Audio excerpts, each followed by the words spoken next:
Several Campbell River families are finding out the hard way how valuable tenants' insurance can be. They've been left homeless after a fire ripped through their townhouse complex. And as A News reporter Brent Shearer shows us, since then, daily life has been a struggle.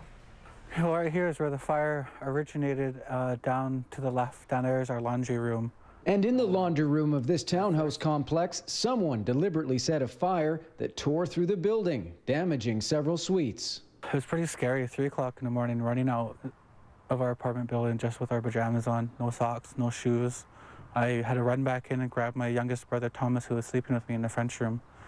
But everyone did get out alive, and luckily most of the damage was limited to the laundry room.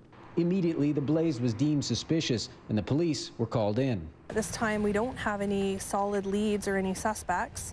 Our major crime unit is currently interviewing all the tenants. They've been interviewing neighbors just to see if anybody recalled seeing anything suspicious. Since the fire, several of the affected families have been struggling to get by. Without tenants insurance, they've been left with few options. We've been at the grace of the Campbell River Emergency Society, had put us up in a Discovery Inn for a couple of nights. The Salvation Army had put us here for 3 nights. Dorothy Barnes and her family have decided they don't want to wait for the restoration work to finish before moving back in. They want their damage deposit and the rest of this month's rent back so they can move on.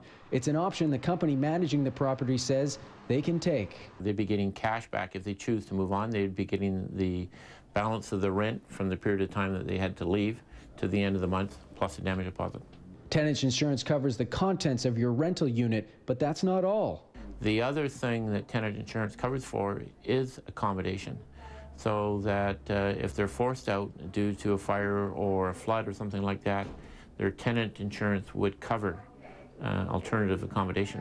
It's been a difficult time for these families, compounded by the fact they don't have the means to pay for accommodation. Fortunately, they have new homes lined up, and when they get their damage deposit and rent money back, they'll be able to move in and start again. In Campbell River, Brent Shearer, A News.